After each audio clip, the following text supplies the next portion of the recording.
యాదవేంద్రాయ జ్ఞానముద్రాయ యోగినే నాథాయ రుక్మిణీశాయ నమో వేదాంత వేదినే. చాలా అద్భుతమైనటువంటి రోజు గీతా జయంతి.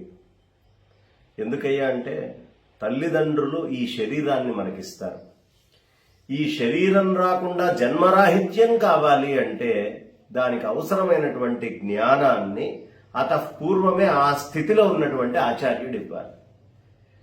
సామాన్యమైనటువంటి ఆచార్యులు ఆ స్థితిలో ఉన్నారో లేరో మనం చెప్పలేము. జగదాచార్యుడు విశ్వాచార్యుడైనటువంటి కృష్ణ పరమాత్మ యుద్ధరంగం మధ్యలో అయ్యో మా తాత, మా గురువు, నా సోదరులు, అన్న, తమ్ముళ్ళు వీళ్ళందరినీ నేను చంపాలా, చంపి ఈ నెత్తుటి కూడితోటి నేను రాజ్యం వెళ్ళాలా, ఇది అవసరమా అని బాగా చింతలో పడ్డాడు. లోపల మథనం అవుతోంది.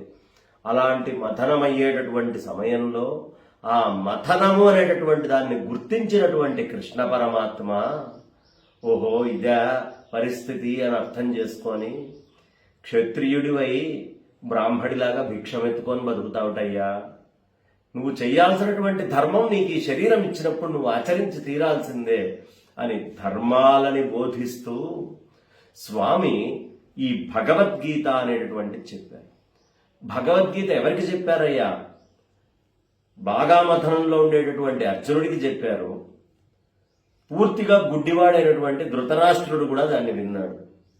ధృతరాష్ట్రుడు ఎవరో కాదండి, మనమందరము ధృతరాష్ట్రులమే. ఈ ప్రపంచంలో కన్ను మిన్ను కానక నా నా నా అనే మాత్సర్యంతో ఇదంతా నాకు సంబంధించిందే అని, ఇంత నాకుందనే మదంతో కామ క్రోధ లోభ మోహ మద మాత్సర్యాలకి బందీ అయినటువంటి మనందరినీ ఉద్ధరించడం కోసం అర్జునుడు అనేటటువంటి దూడని తెచ్చి ఆ ఉపనిషత్తులు వేదం అనేటటువంటి గోవు దగ్గర నిల్చోబెట్టి ఇదిగో అని కాస్త అర్జునుడికి అది చేపి ఆ క్షీరము భగవద్గీత సారం, ఆ ఉపనిషత్ సారం, ఆ వేదాంత సారాన్ని మొత్తము మనం తాగడానికి మనకు అందించినటువంటి పరమాత్మ. అందుకనే యుద్ధరంగంలో అర్జునుడికి కర్తవ్య బోధ చేస్తూ నిత్య నిరంతరం యుద్ధంలో ఉండే సమాజంతో యుద్ధం చేస్తూ మనలో మనం ఇంద్రియాలతోటి యుద్ధం చేసుకునే మనందరినీ కూడా ప్రశాంతపరిచి పరమాత్మతో ఐక్యం చేయడం కోసం